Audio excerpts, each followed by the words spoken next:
I always love a little romance, a Star Trek romance, a little space romance, a little space smooching. I like it. A little space smooching.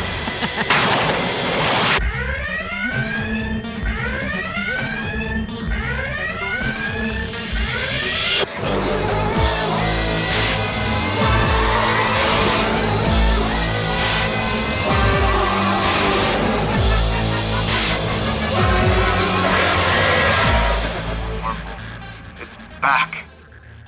This is ladies' night, and the feeling's right. This is ladies' night. Oh, what a night. You're welcome. That was beautiful. Hey, Larissa. Hi. Welcome to Into the Wormhole with Larissa and Lauren. I'm Lauren Lowen, and here with me as always is... Larissa Maestro. Hi. Hello. Hey, hello. Larissa, before we get started, do you just have any interesting, like, Star Trek things to share as far as, like, what you're watching or enjoying? Star Trek things. I mean, I have just been putting random shit on, to be honest, to, like, comfort myself. That works. Just like, and really just random, like not even thinking about what episode is this, just being like, I guess this is where I left off in Voyager. We're watching this now. Aside from the Trek that I watched for this episode that we are doing right now, I just watched the first episode in Voyager when they have the baby Borgs. Oh, wait. Are you talking about Drone or are you talking about where they... The one where you mean the kids? It's the kids. I'm baby. sorry. Yeah. Of course. Where the kids are in charge of this broken cube, and then they're like, "Give us your deflector dish," and Janeway's like, "We can't," and they're like, "You have 1 hour to give us your deflector dish." Who are the kids in Sound of Music? What is that family? The Von Traps. Is it like the Von Traps? Like Goodbye. Oh my God, if only. You know what's funny about you saying that is that I was thinking at the end of that episode where they all like go to bed in their alcoves and Seven is like standing there. I was like, she's kind of like a Borg Maria Von Trapp. Well, there you go. Well, speaking, this is like an odd tie-in, but I can't remember if you told listeners about this. You were recently on a neighboring podcast from the same company we own this town called The Hills Are Alive, which is a musical movie podcast. And I listened to your guest episode where you guys talked about Les Mis. And first of all, it's a 3-hour episode. I was like, please cut it into 2 episodes. It's too long. And Alex was like, no. I listened to it straight though. It's very enjoyable. So, and it made me, seriously, I've listened to every episode they've done since then. It's really fun. It is. And I'm not a musical person, but if you guys love Larissa, go listen to that episode she did with The Hills Are Alive, with We Own This Town, the Les Mis one. And then if you like the cut of their jib, you can, listen to the other ones. If there's one thing besides Star Trek that I can talk about for hours, it's Les Mis. This is true. It's probably like 80s, 90s Broadway. All of my interests are very strange and niche. I feel like one day there will be a Star Trek musical though. Yeah, I'm going to write it. Okay, there you go. I'm still waiting for that Star Trek children's music album. Oh, yeah. Oh, my God. Okay, things are happening in my brain. Well, my little Star Trek news. First of all, I've been watching Deep Space Nine from the beginning. Yeah. Instead of cherry picking, and that's been fun. I've come across some episodes that maybe normally I would just sort of skim over, but yeah, just kind of going through them. And it's been really fun. Yeah. And I'm just reminded like why I fell in love with the show. Yes. And then, I kind of mentioned this about a month or 2 ago, but the weird Star Trek news that I have is that my mother-in-law, who is not a Star Trek fan at all, happens to be going to the biggest Star Trek convention, which happens in Vegas. Oh my God. I can't believe this. she likes to travel. And I'm like, so are you going anywhere? And she's like, yeah, I'm going to Vegas to a Star Trek convention. And I laughed because I thought she was joking. And she's like, no, I'm going with a friend. She's a huge Trekkie fan. And we're going for all 3 days. And we have the VIP stuff. And we're going to all the parties. And I'm like, what? What? So they're doing like the whole thing, like living large, and she's just like along for the ride. That's just not fair. And I'm just like, that's God. crazy. And she didn't even realize that, or she forgot that I'm a big Star Trek fan and do this podcast. And so I'm like, oh my gosh. You're like, I have a Star Trek podcast. I know. But she's really not familiar with anyone in Star Trek except for William Shatner. So she's just like, I'm going to see William Shatner. Oh, and I was like, have fun. I hear he's kind of an ass, but have fun. Yeah, have fun. He sucks. Oh no. I haven't even looked because I know that like I'm not ready for conventions yet. Who is going to be there? I mean, everyone. It's the Vegas one. They're getting everyone back. They even got Andrew Robinson and Siddig. Alexander Siddig, who now goes by Siddig Fidel, I think. Yeah. It's such a shame I don't know that. But yeah, like them who don't do conventions as much. So they're bringing everyone unless COVID obviously derails things. But, Oh my God. Oh. One day we're going to go on the cruise.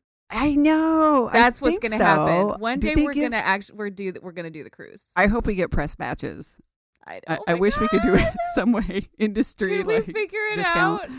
How do we do it? Right. How do we help? I would love that. Run into like Robert Picardo at like the ice cream dispenser and be like, hey. Oh my God. I don't know. I don't care about cruises, but I will go on that cruise. If I was a star, I would probably hate it. But like as a fan, like the thought that like you're on this boat with all your Star Trek friends. It really like, is 24/7. Yeah, it's you not might like see yeah. Major Kira. Like it's probably gonna happen. That is exciting as a fan. I feel like if I was Gates McFadden, I'd be like, I don't know if I want to do this. Feels like I might not ever have any privacy. Yeah, which is like good for us. No. Yeah. Yeah, I feel like it takes a special. I mean, I'm sure they're used to it, but I feel like it takes a special person to agree to do the cruise. But they have cruises for everything now. They have like I know Master Chef cruise. cruises, and Keith was interested in a wrestling cruise, but I think that got derailed because of COVID. I have a friend that played drums for the Backstreet Boys cruise. It's not anyone I know, right? No, do you know Joey Andrews? Yeah. Okay. Because I know he played with them. Yeah. Oh, he did the cruise. There you go. I think that's hilarious. Well, anyway, so here we are. I have tea, you have coffee, which seems appropriate given that we're going to be having some talk about an episode idea I've been excited about since the beginning of this podcast, which is talking about Picard's ladies. Ladies. Ladies. Yes. So we're going to dish about some of Picard's romances during this series. We're not going to talk. I'm sure Insurrection might come up like a little blip, and we're not going to talk about everyone. But first of all, Beverly, I think we can agree, Larissa, that Beverly and Picard's relationship almost sort of transcends all the ones we're about to talk about. Like it's so much bigger that they need their own episode. I am going to want to talk about it a little bit. She has to come up because she has interactions or important, involvement with all of the romances we're going to talk about. Oh, yes. So of course we're going to talk about her. Yes. Yeah. There's a reason why so many people ship Picard and Crusher. It's because it's undeniable. Yeah. It's because it's very special and completely undeniable. Yeah. So Beverly, obviously, Bev and Picard. And everyone knows how I feel about Bev. Everyone knows that Bev is my favorite and that I would spend all of my time in sickbay if I could. Or just follow her around. I would just follow her around. I just want to help her with her little cute pink algae experiments. I imagine you like kidnapping Wesley and pretending to be Wesley. You'd be like, hey. I mean, I've got the hair kind of. And I totally wear sweaters like that. This is true. You could pull that off. I could do it. So the romances that I picked just to kind of focus on something were 3 from TNG. We have The Perfect Mate, which is season 5, Kamala, played by, I always screw her name up. Can you say Famke Janssen. Famke Janssen, right? Mm-hmm. Did I say it right? Okay. Yes, you said it right. This character, just really quickly, is the reason why I frequently mispronounce Kamala Harris's name. Oh, yeah, me too. Maybe that's why. It's because of this. It's not for any other reason. It's because of this. Better known as, like, to most people, Jean Grey from the X-Men series. Mm-hmm. This is her second acting role as this character. So we have that one. We have Nella Daren, who we've touched upon a little bit from season, is it 7? Oh, is it 6? I think it's 6. Okay, from the episode Lessons. And then we have Vash, who appears actually quite a few times. She's the only one who appears in more than one episode. She is from Captain's Holiday. And she comes back in DS9 too. I know. We see her there. We see her in Cupid, which we sort of talked about a little bit. And then she comes back in Deep Space Nine with, I believe, Q-less is the Deep Space Nine episode. Yeah, so weird. Which I don't know if we're going to talk about the Deep Space Nine episode, but I don't think we need to. Yeah, so those are the ones that I kind of picked, and it may not be all of them, obviously, but I think those are the ones we could have the most fun, dishing about. So yes. I don't know if there's a place you want to start. Like do we talk about Beverly first before getting into these minor romantic relationships, or do we just go chronologically? I kind of would love to start with Bev. Yeah, because let's talk about like Bev. In a way, all of to me as a fan, and as someone who loves them together, I kind of see all of these characters as written as comparisons to her in a way, especially Nella Daren, of course. But like, it seems like because Beverly was always such a perfect match for him, that like they sort of had to use some of her positive traits, some of her like her traits to build a new character from, like the fact that Beverly is the only person on the ship who can command Picard to do something. They're the only two really in the top tier of command on the ship. So he is not able to just tell her what to do. That's true. And she can be like, sorry, you got to go on a vacation and I'm about to order you to do it. He needs someone who is an equal in a way. And Vash is that way because she's not in Starfleet. She's not, he can't just command her to do something and she'll do it, Same with Kamala. But also, like, then there's the intellectual aspect. Beverly is highly intelligent, very interested in things, really interested in culture, really interested in art and music. And these are all things that they share together, like listening to music together, talking about random shit at breakfast. Oh, what their breakfasts. I'm sorry. Yes, their breakfast scenes are very rewarding. I love their breakfast scenes so much. I also have to apologize, everyone. I watched Attached last night because I love that episode so much. And God, like every time I watch it, I'm just like, this episode's fucking incredible. It's touching. It's beautiful. It's really sexy a couple times, but it's also like really just so sweet and it's like almost beautiful, bittersweet sometimes. I know that moment where she's like, when I said Jack and I felt something. What was that? Why didn't you ever tell me you were in love with me? Yes. Aw. It's just so wonderful. They're just such good friends. And I always, as someone who has never really dated, I've always like had a relationship blossom from a strong friendship always first. I feel like that is a beautiful way for a partnership to begin, is from a close friendship. Well, and that's what I was going to bring up is that, they knew each other before they were on the Enterprise because of Beverly's husband, Jack. So they've been friends, and they are working on the ship as friends. And, they both had also the bond of having a relationship with Jack Crusher, who passed away. So obviously Beverly was Jack's wife, and Picard was Jack's really good friend. So, there's also that. So there's a good foundation there for them. And these actors also just have such wonderful chemistry together.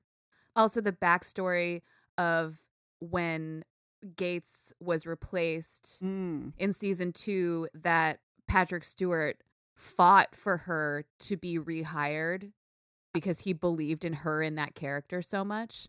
That also for me adds to just how lovely it is to see them on screen together interacting. Like, it's so obvious that they really enjoy working together.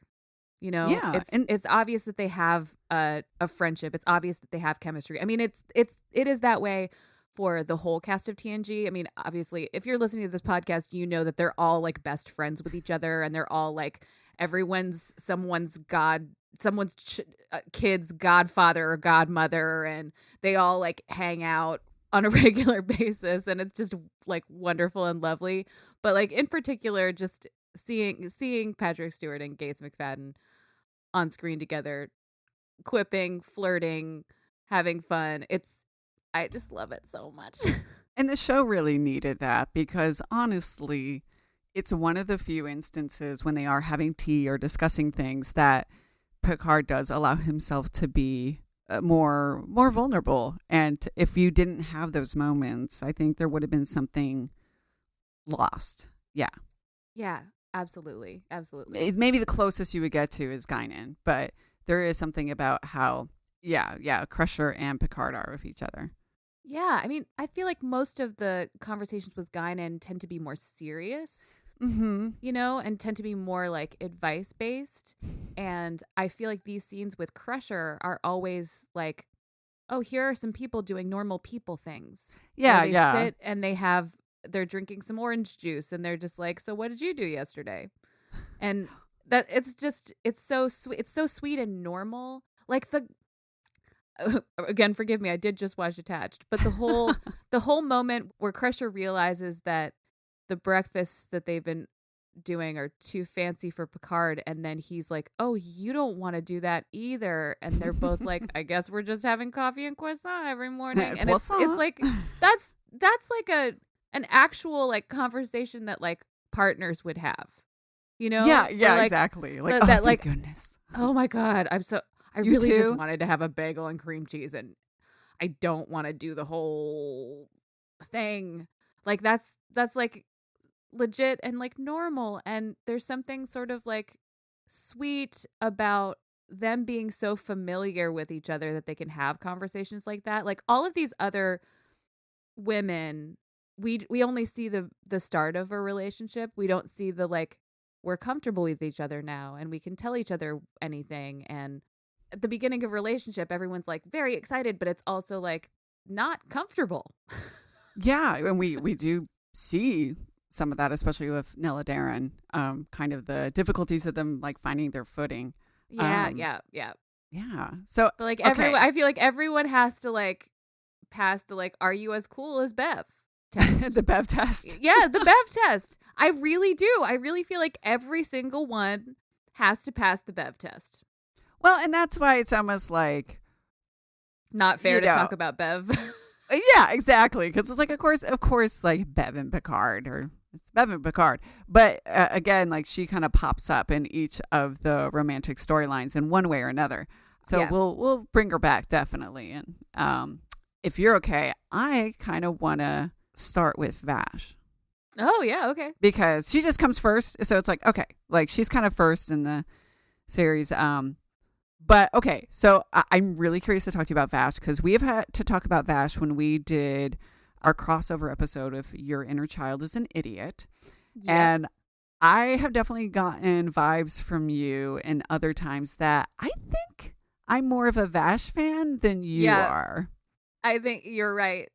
All right. So let's unpack this. Let's unpack this. What are your thoughts on Vash? Okay, when I really think about it and I try to put my finger on it, it's that she seems so 90s to me. That's not an inappropriate statement. No. She seems like, in a way, like Sarah Silverman in that one episode of Voyager where they go back in time and she's so 90s, you know? Except they're not time traveling. She's just there. But she's so, like, she just seems so 90s to me. And that's like the only thing I can think of. I wonder if there's something in there where I was like already shipping Bev and Jean-Luc, and then she comes in and I'm like, no. Well, I wonder if that happened to me as a kid watching. That's what I was wondering. Star Trek. It's like, what was your reaction as a kid? Like, do you remember what your reaction was when you were younger? And so, yeah, you're kind of touching upon that, like maybe a little defensive or protective of that. Absolutely. Absolutely. Because I rewatched Captain's Holiday and I get it. Of course he likes her. Like, she's beautiful. She's funny. She's a little bad, she's but she's interesting, and she's intelligent, but also like, I think I was just like, she's not Bev. Yeah. Go wait. Get away from Picard, you temptress. Yeah. And I love that she challenges him all the time. There's so many moments of her being like, we're not on a ship right now, and I'm not in Starfleet. Yeah. What are you going to do about it? You're so used to being in control all the time. The fact that she's like out of that element is really fun. Mm-hmm. I remember as a kid responding positively to her. It's so funny that you mentioned she's very 90s because one of the kind of the notes I have in my head is that she reminds me a lot of Marion from Raiders of the Lost Ark. Yeah. Not in the fact where she's like kind of got some spunk, she's a little spitfire, a little firecracker, and very independent and very much is going to do what she wants to do. Marion from Indiana Jones isn't as conniving, or you know what I mean? Yeah. That reminds me more. It's funny because in the 90s and the 80s especially, and even older, like the James Bond kind of, there was always like one female character that was, kind of like a romantic interest, but at the end of the day, like they couldn't be trusted. And in fact, they even reference that in Deep Space Nine with our man Bashir and that James Bond holodeck episode, because that's what Nana Visitor's character is. She's like the KGB Russian agent who has kind of a relationship and sexual attraction to Bashir's James Bond. But at the end of the day, it's like she could turn on you in a second. There is something about Vash's character being this kind of adventurer and highly educated where it does feel very like a 90s trope in that way. Yeah. But I do like the fact that she's challenging. I don't know if you remember in like I think it's the first season, but it might be the second one of TNG. But there's just that episode where Picard's like an ex-lover and she's a French woman, and he's like going into the cafe in the holodeck and being like, I was supposed to meet her here, but instead and she's just like generic beautiful French woman. Yeah. And it's like she just like has no character. It's just like, I'm pretty. Yeah, and you're like, her? So Vash was like very refreshing to me after that. Yeah. Yeah. I agree. And I also like, there are some things that I like about that trope, and there are some things that I don't. And one of the things I like about that trope is that the woman is always intelligent. The thing I don't like about that trope is that she is always an asshole. Yeah, or it's like, or have selfish. to be, like, you have to be on your toes around an intelligent woman because she's gonna go like backstab you or lie to you or trick you. Right. You're right. That can be a very fine line to walk. Yeah, that she's using her intelligence to manipulate you, which is what she does in this episode in Captain's Holiday. I mean, that when she's like, she's already been there. She's playing a long game. She's lying to everyone. I mean, it's very fun. And basically she's like allowing Picard to like live out a Dixon Hill fantasy in real life. Ooh, I love that. Where he's like trying to figure out the mystery and it's an adventure, I mean, this is what he does in the holodeck. He like True. He like goes trying to solve a mystery and there's a femme fatale in there and all that shit. And he loves it. I think one thing that does kind of help their relationship and it's just interesting because we don't get a lot of it in TNG is the continuation of their relationship when she comes back and she's on the Enterprise.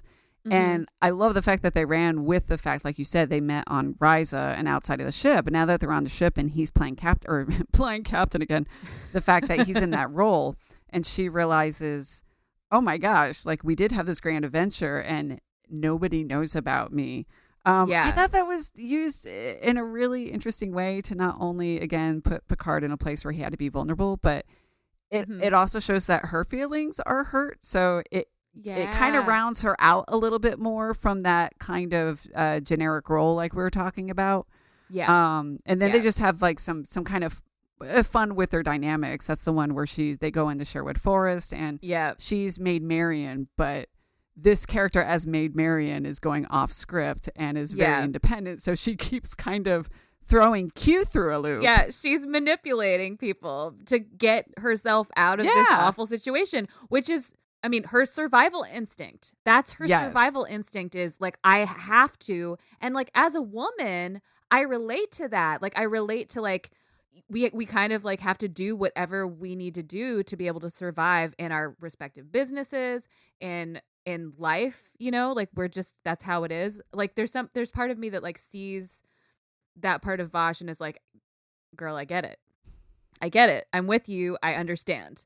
There's also part of me that's like, I want us to not have to do that anymore in 300 years, 400 years. That would be cool. But also like it was really fun to see quote unquote Maid Marian kicking people's asses and also like fucking with everyone's just kind of flip the script. So she could get the fuck out of there. Where she's like, I can take care of myself. Why are you're coming to save me? Okay, cool, thanks. Yeah. I was fine.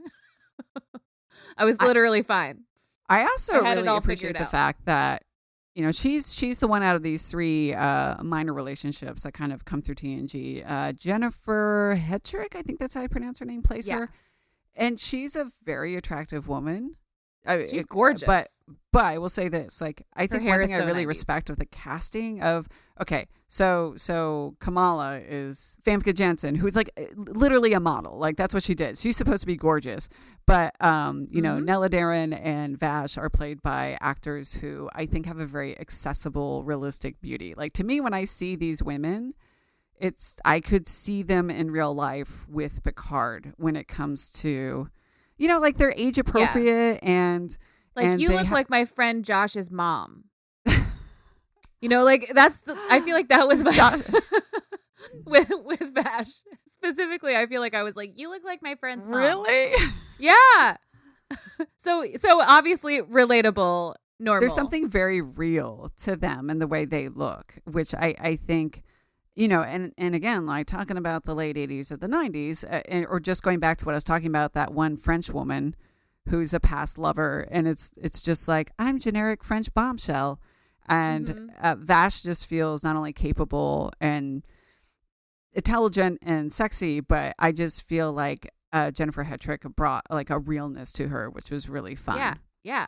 I mean, I feel the same way about Philippa Lavoie. Oh You yeah, know? yeah. Like Like that's one that doesn't quite make this episode, but yeah. yeah, because you don't see them smooching or anything, but there's definitely something there. And she fits that same like compared to Bev category where she's like giving Picard shit Yeah. and and flirting with him, but also like not letting him off the hook for anything. And she also has some power over him because she's not under his command. So like all of these, it seems like they had a checklist. You know what I'm saying? I can see that. Yeah. I think they had a checklist. Are you ready to click over to Nella Daren? Yes, I am. Okay. I know, I kind of feel like, tell me if I'm wrong, I kind of feel like if Picard couldn't be with Crusher, you would want him to end up with Nella Daren. Yes, that is correct. let the record show that is correct. Yep. And I wonder sometimes if it's because she is sort of the closest the closest to Beverly in a lot of ways. She's a science officer. She's in Starfleet, A redhead. Like she's got a redhead. Red hair. She also has red hair. Oh God. It's very true. But I mean all of those things, like we talked about in our music therapy episode with my sister, the music aspect is one of the big ones for me. The fact that like that's something that they share, that's a form of communication that they share that he does not have with literally anyone else. Like he never even plays music with Data. Yeah. He never plays with anyone. He attends everyone's recitals and he listens to classical music in his quarters, but he never plays music with any of his friends on the crew. Like this is the first time that we see him do that. If you want to hear us talk like in depth about that whole thing, our episode on music therapy that we did as part of the IDIC podcast festival is up. There are a lot of like fun moments with, well, I wouldn't say fun. There are a lot of like intense, like beautiful moments where we talk about that with my sister. Very cool. But like Nella Daren, she also like was written, I think, and this is just my opinion, I don't have any evidence to back this up, but it seems to me that she was written in a way for the writers to be like, look, this is why you can't have Crusher and Picard. Because of this happening, because they're coworkers, because like it would be too hard. Yeah. And I think that's one of the reasons why when I look at that, I'm like, but let them have it.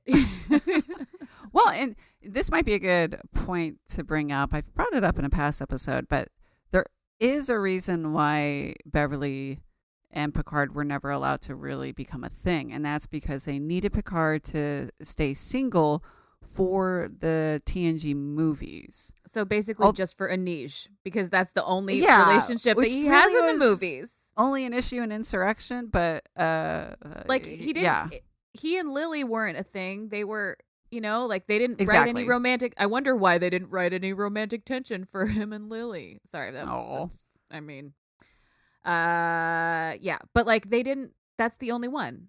There's no. Yeah. Really? Hey, side note, we can edit this out. But I will say that speaking of the 90s, one thing that is like very 90s about Deep Space Nine, and I remember like observing this the first time around, but now it's like, oh, it's so obvious.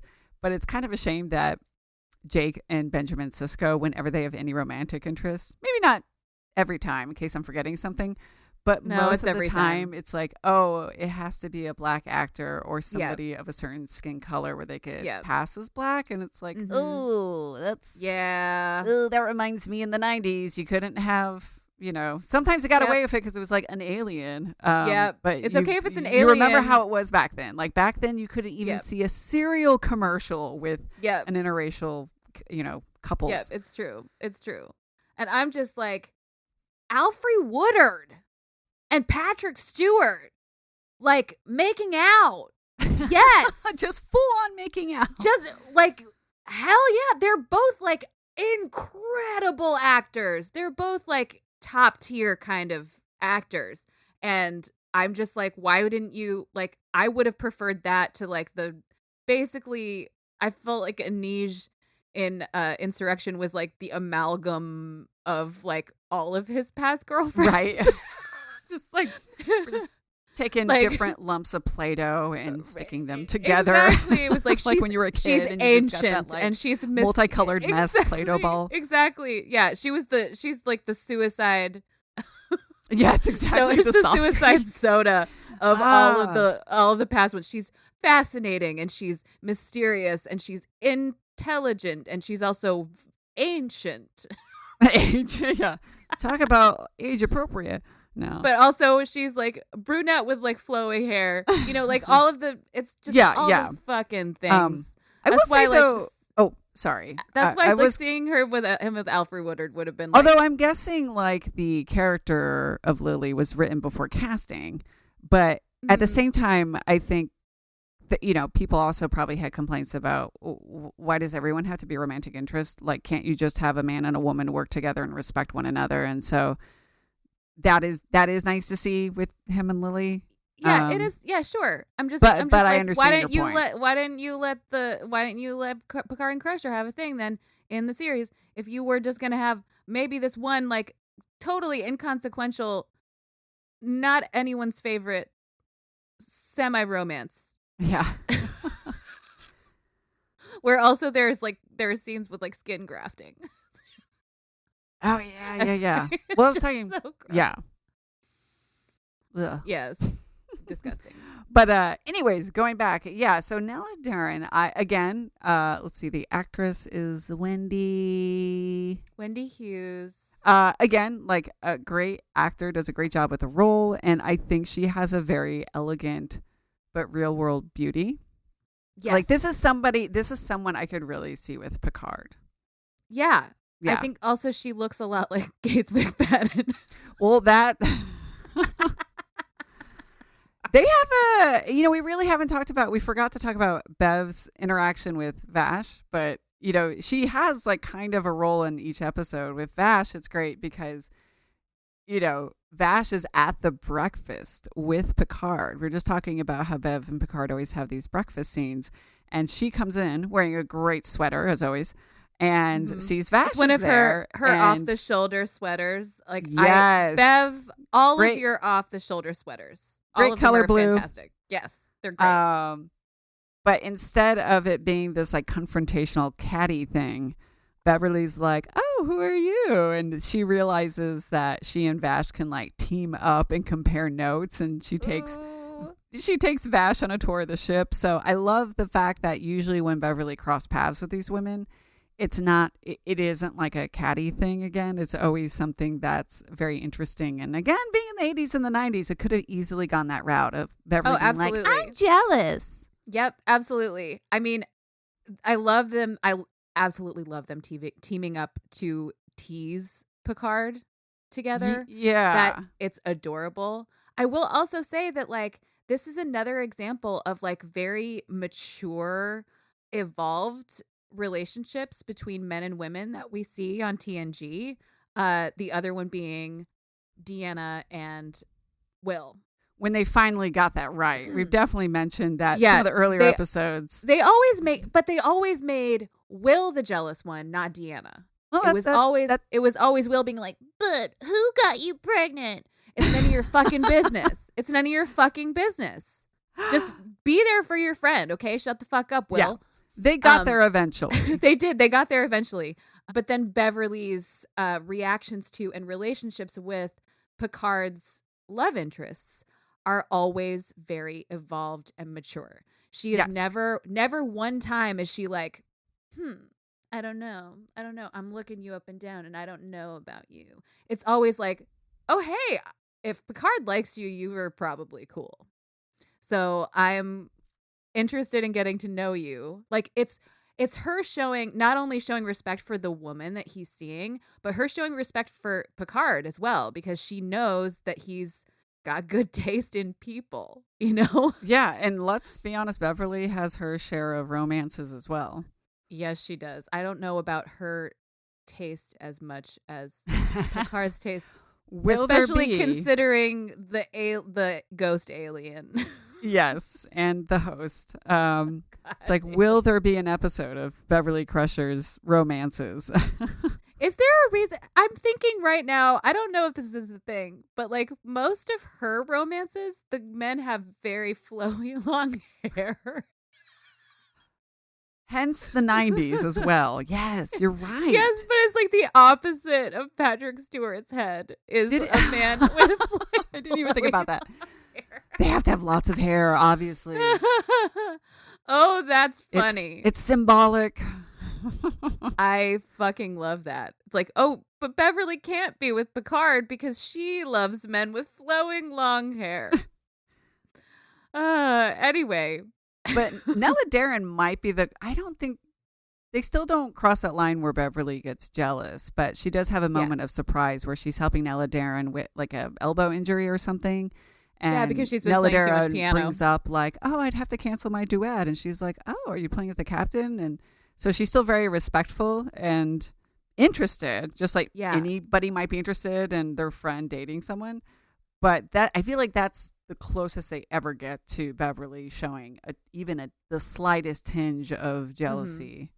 Well, I think because she's surprised that Picard is sharing this intimate thing with anyone. True. It's not. I don't think it's that specifically he's sharing it with someone he's in a relationship with. I think she's like legit. Like he's never even like I just said. I think she's legit. Like he's never even played music with Data. What is happening? Like how did you get him to? I think she's more like, how did you get him to do it? Yeah, exactly. No, it is like, more. What did you do? Like the rest of the crew is very aware of it as well. Yes, and like Deanna being like, we all know and we all know it. Go for it. Yeah. Are you asking for my permission? Yeah, it's that is so sweet. That I love a good friend moment. So many good friend moments. Good friend moments with Bev being like, I like your girlfriend. We're going to hang out now and make fun of you together. Like, that's a good friend moment. Does Picard and Nella Daren have a breakfast scene as well? No, they have like we're drinking port scene, like with tiny little glasses. I do like how her port. tea scene, like their little run-in when he first meets her. Yeah, that's cute. And he's like, well, what did you have to do to stop the captain from having his cup of Earl Grey? And she says, oh, no wonder you're up. Here, try this. Meet cute. But there is sort of a confidence and authority that she does it with that seems very fitting. There's a lot of good like banter, between him and her. I mean, he has really good meet cutes with Vash and with Nella Daren. Mm-hmm. In the 90s, for those of you who are young, in the 90s, we loved a meet cute. We loved to always make sure that there was a meet cute first so that we could set up that we were going to love these two people together and then be sad when they couldn't be together. Yeah. And it was when they meet and it was cute. And it was cute. When they meet and she's like, oh, it's been a long time since I've seen you. Smooch right away. Immediate smooch. All right. So do we have any other thoughts about Nella Daren? I mean, I love her. Mm-hmm. She's like Beverly Light. She is like Beverly Light. Yeah. Cause she's got the same sort of like scientific drive. She's interested in learning more about the world around her. That's something she's passionate about. She's really interested in art and music. Also, I love this actress. This was something that I was like I said in our music therapy episode, I would have loved to have had Wendy Hughes back in Picard. Unfortunately, she passed away in 2014. Did she? She did. So that's not something that is possible, which is a huge bummer. In which case, bring fucking Gates back, please. And let us have the thing we want. Where is Gates? Where's Gates? Croissants. We need coffee and croissant. I know. I was thinking about that. Where Picard, you kind of hope they bring some of this back because you realize how much it brought again to the characters. Right? But yeah, I was even gonna say like Nella Daren. Even if you just found out they were like kind of friendly or something throughout the years. And that's sad to hear that Right? she passed away. I know. I mean, they could I always know. recast her. They recasted several people in that show. Yeah. I feel like this one would be harder to recast. Yeah. It would This be is hard. such like yeah. And you barely see Bruce Maddox in Picard. You barely see Icheb in Picard. Yeah.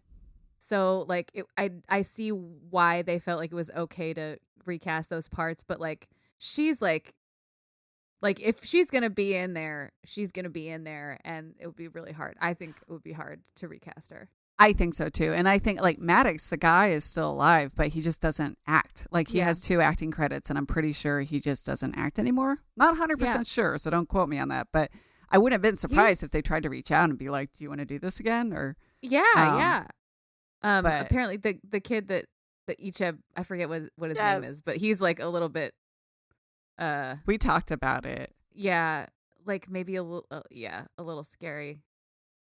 Yeah, and that wasn't him. If listeners, if you're curious, but we talk about it during one of our Picard episodes. Yeah, we're like, nah. So Nella Daren, boom, sanctioned by Larissa, and that leaves Kamala from The Perfect Mate, where she is a alien female empath who is going to be given as a gift to a diplomat between 2 species who are doing a peace treaty. And so per their long lore and customs, it's sort of a gesture of friendship that they will give her to the diplomat, because it harkens back to sort of like a Helen of Troy story almost. And and it's one of those things where obviously we want to focus on the relationship between her and Picard, but I feel like this is the one where you kind of have to talk a little bit more about the episode. Yeah, that's kind of fucked up. So where do we even start with this? Because obviously it kind of, and what I love, by the way, sorry to skip ahead, but Bev's moment in this episode is great because she, like you said, just calls Picard out, and it's like she's basically this is prostitution. Yeah. And they don't sidestep around that word. She just says prostitution. Yeah. Yeah. And Picard is kind of like, well, arranged marriages have been part of long history and Prime Directive. And she kind of, pushes back on that. Yeah. She's basically like, fuck the Prime Directive. I love when Bev is like, fuck the Prime Directive. This is wrong. It's my favorite kind of Bev. Yeah. That she is very vocal about how she feels about this. And it's because she feels empathy for Kamala. It's not like she's like, Picard, you're getting involved with a prostitute. She's like, this woman deserves better than this. Yeah. I love that. So like we do have to talk a little bit about like this episode. It came out in 1992. I think they were trying to have some sort of conversation about prostitution with this episode, but I don't think it was very successful. And like the story itself is like, huh? You know what huh? Yeah, it's to me, people as property. It goes into arranged marriages but also like a woman having to sacrifice herself and her happiness for the greater good. Or just a man. For a man, but like potentially to like stop a war. Yes. Like, it's like, how about they just don't do a war? Like, why do they need this woman to be in service to this dude? And that's the only way that there's not going to be a war. Like how come dude can't just be like, okay, well, we won't do a war. Well, it's meant to be kind of a symbolic thing, but then you find out that the receiver, the other guy, doesn't even really give a shit. Yes. So which it's makes like it make you even think less there would sense. be something about where Picard's like, oh, you don't care? Okay, well, can she go on her own merry way then? Yeah. It feels like there's almost advocacy for her, but then there's not. Like, yeah. that it's almost there, but then it's not. It's kind of like author from Voyager. We were talking about how they sort of introduce the AI rights, but they don't. They don't just quite kind of dip there. their toes in it, but they don't go full force. Yeah. Yeah, but then they're like, we're not gonna say you're a person. Or he's like, I'm feeling oppressed. Moving on. Yeah, basically. I mean, I think really the reason to watch this episode is the chemistry between Famke Janssen and Patrick Stewart. That is the reason, because their chemistry is like so fucking excellent. Did you know this is like her second acting role? But I was reading up on it, and she was trying to get the hang of English. So I didn't realize that. Yeah, I mean, it's amazing, never right? Guessed.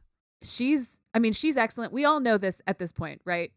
We all know that she's an excellent actress, that she's gorgeous and intelligent and really good at her job. Which she has to be for this role, because she's literally supposed to be the perfect mate. So of course she has to be stunning. Yes. But also like I love, because obviously I saw this episode before X-Men. Yeah. So it's fun to like go back and be like, oh look, that's so cute. Look at them. But like it's also interesting to be like, wow, they have like they have like electrical chemistry, and to like see that to see that now after having seen them in X-Men, where it's very much like a mentor-mentee or like father-daughter almost relationship. It's a little weird. Exactly. No, that's very true. Yeah, it's kind of like ridiculous how intense their chemistry is in this episode. Yeah, and this is one where she's not only a gift, but she's this sort of special empath where she can read men's desires and then basically respond to them and become the perfect mate, hence the title of the episode, for those people. So she kind of changes throughout the episode depending who she runs into. And when she runs into Picard, like Picard's dilemma is that she's becoming this woman that he's finding himself attracted to her, not only because of these abilities, but because of the time they have to spend together, because it turns out he has to step in and go through with this treaty. So she's helping him get prepared for it. Yeah. And he's trying to resist her, but ultimately they connect, and there's supposed to be a point where she sort of imprints on one man particularly, and she ends up imprinting with Picard, but it's still like, don't worry, I'll marry this guy and he'll never know. But there is sort of like a glimmer of that being potentially her choice, that she chooses to imprint on him. Like she could have chosen to not be near him and to like figure out another way for that stuff to get prepared properly. But she says, what part is that? I can't remember exactly what she says, but she says something along the lines of like, it's a big deal for me to say that I like myself when I'm with you. Yeah.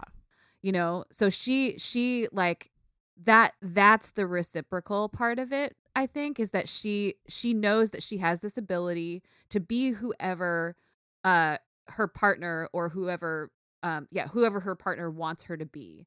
But that might not necessarily be someone that she likes, you know? And when she's when she's imprinting on Picard, she's like, I like like being cute and drinking tea and like talking about literature and like, you know, talking about Shakespeare, whatever, like Shakespeare and shit. Like that is who I want. That's who I want to be. Although it is kind of problematic that at the end it's like, I need a man to tell me who I am. Yeah. Oh yeah. Oh, of course. Which of course you know, but it's one of those things where like I would describe, the best I can describe this episode in the relationship is cute. And that's it. Like, it's cute. Yeah. It's a problematic episode, but it's sexy. It is cute. It's problematic. Oh God, yeah. But it's sexy. Watching it again, I was like, oh. I know.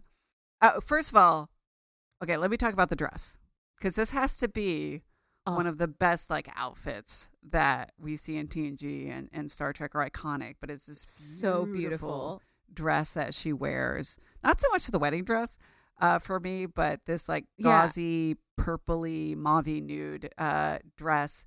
And I was reading about it because it's in my little Star Trek costume book. It's in your book. Oh, yay. And I love it because it's elegant, but it does feel like it's otherworldly. It's just kind of a wonderful costume design moment. But what's shocking is that they said she got casted at 5:30 that day in the afternoon, or in the evening. 5:30 she's casted. Boom, 6:30 they have her in wardrobe. They take measurements. She goes home and to sleep and start shooting. They made that dress overnight. Oh my God. Yeah, it's like an episode of Project Runway where you just expect that is like Project Runway. Yeah, like Tim Gunn's gonna walk in and be like, make it work. And they're staying up all night and yeah, so they just like whip that out. And yeah, but it's just it's so beautiful. So beautiful and so like elegant, Yes. It's totally true. I mean, I feel like I can watch this episode and enjoy certain aspects of it quite a bit and also be like, this episode's fucking fucked up. Like I can also cuz not only that, there's also like the reason she emerges too soon is because Ferengi go in and knock her over because they're looking for this sexy lady that they want to kidnap. So and one of them is Max Grodenchik. It is, yeah. AKA Rom, future Rom. There's like the pre DS9 Ferengi sort of like yikes. Yeah. And then there's the like misogyny and the all that stuff like written into the story, but like all of the costume design, what later became the Trill.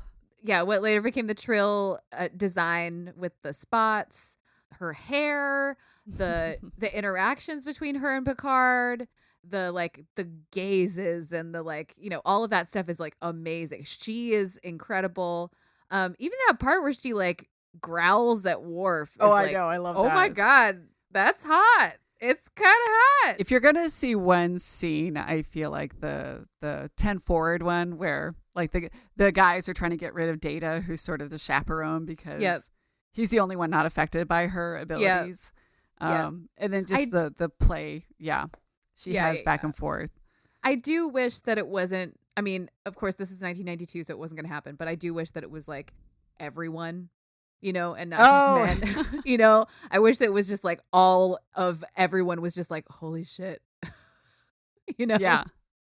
Or everyone attracted to women, like so that there were women too that were just like, oh my God. What do I do? Just like in awe of her. Like, that like it wasn't just it is very heteronormative, right? Yeah. It's interesting because there is that episode with Loxana where she's affecting everyone. We were just talking about that because I forgot about this episode. But she's basically going through this, she has this virus or something, but her abilities are malfunctioning and she's just causing everyone to be like infatuated with other people. Yeah, everyone's just really horny. Yes, but you're right. It could be something like that for this. It's just very, very clear and obvious how binary the thinking is at this point in popular culture, in the cultural zeitgeist, like that there wasn't space on television that was created for people who are attracted to people of the same sex or people of multiple sexes and genders. So it's like that would be cool. I would love that. I would have loved to have seen like just like everybody just coming for her in 10 Forward and just being like, hi, who are you? Just sort of infatuated. Yeah. And then everyone's like, I'll be in holodeck too. I'll be in holodeck 4. Holodeck 4 is very, very busy and messy. 4. Yeah, see you in holodeck 4.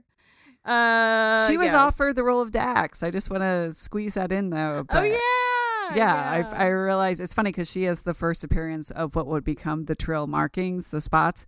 Mm-hmm. But she was actually offered the role of Jadzia Dax on Deep Space Nine and turned it down. She didn't want to do something with such a huge commitment. But that is kind of a funny coincidence. Yeah, I mean, I like it. I think Terry Farrell was a better choice. Yeah, I agree. I agree. I'm just noticing that The Perfect Mate aired on my 9th birthday. Hey, all right. Original air date, April 27th, 1992. The day I turned 9. I have no idea what I was doing that day. No idea. Well, I want to say about this episode, I was thinking about it. I feel like even though it was more about leaning into, they mentioned prostitution, more like arranged marriages, but I think of a little tinkering, if they were going to do something like that now, it would be less about that and more about sex workers and people who choose to. And mind you, like there's plenty of sex workers who do stuff that doesn't involve actual sex, or penetration. So just in case. But there's been like an interesting conversation as a society where we're talking about people who choose to, be exotic dancers or be like webcam people or other things, and saying like, I choose to do this. And I do like her opening scene when she comes out of the glowing egg. Kamala is so matter of fact, and she's like, hey, this is the deal. This is what I want to do.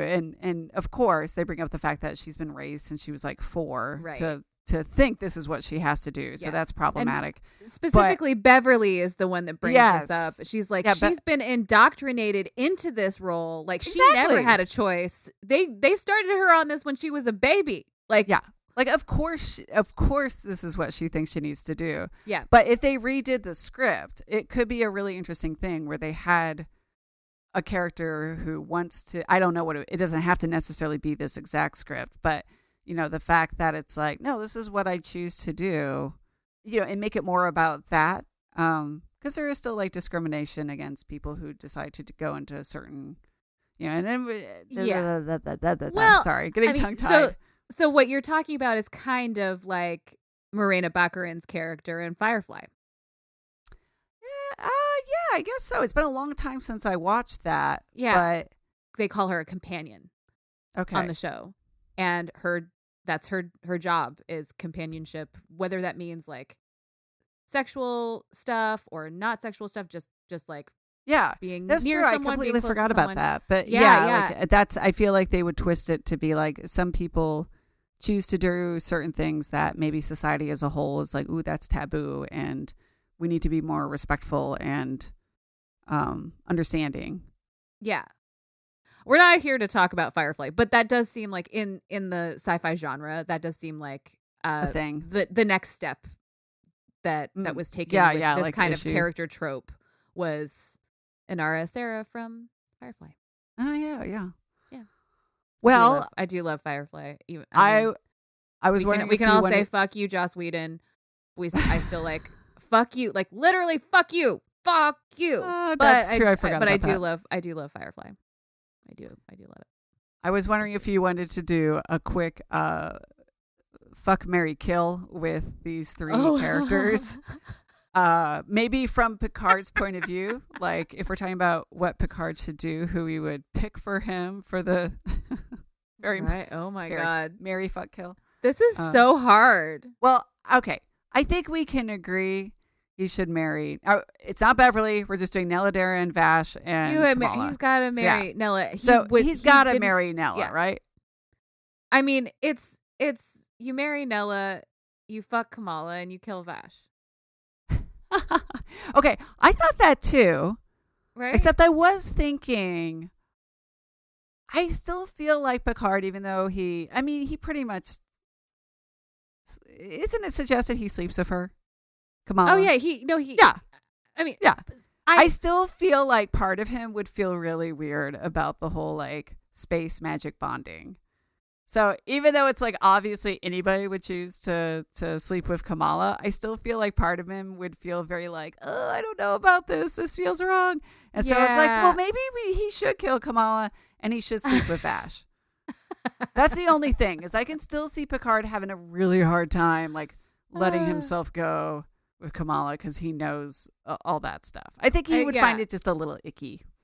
I also don't think that Picard would kill any of these people. Well, I know, but that's not an option. I've always had such a big problem, like personally, like in personal comfort with playing Fuck, Marry, Kill because of the kill part. Because I'm like, I don't want to kill anyone. How about friends? He gets to stay friends with somebody. Can we do that instead? Fuck, marry, or friend zone. Friend zone. And then my answer is still the same. Okay, fair enough. I'm gonna put Kamala in the friend zone and then put Vash sleeping. Yeah, that's sleeping with. I mean, that's ambitious. I mean, Kamala, according to this episode, has some pretty intense pheromones.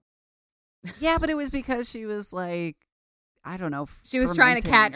She was trying to catch someone.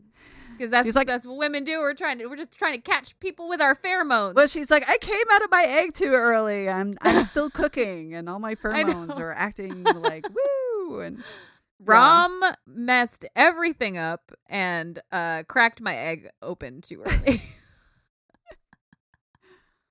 Oh my god.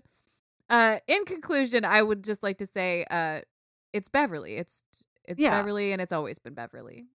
Which they do get married, but they get divorced, at least in the last episode. But yeah, I would love it if Beverly Crusher got to come back to Picard, because I mean, obviously Picard needs to be its own thing and not just like a fan service thing. But at the same time, it's like, where did everyone go? I know. I mean, it's hard to not want everyone to come back. Well, I say if we can't get Nella Daren, I don't know. It could be fun to bring Vash back since we're talking about it. That would be fun. I want to see her pop up for even one episode where it's like, I have an old friend who can help us out, or and she's still up to her wily ways, and they have some nice sexual tension and banter, and then she goes on her merry way. But to have her pop up in sort of a Philippa Lavoie capacity. Exactly. Yeah. Where it's just like, you are one sexy motherfucker, and he's like, I know, so are you. And then she's like, all right, let me get this thing that you need. Exactly. I love it. Find us in the collective at intothewormhole.show, on Instagram at intothewormhole.podcast. Into the Wormhole is brought to you by We Own This Town. Yeah, I hope people have cosplayed as Captain Picard on Ryza with his little silver bathing suit shorts. Yes. There are very few people that can pull off a really, really super low V-neck. One of them is Jennifer Lopez, and the other is Patrick Stewart.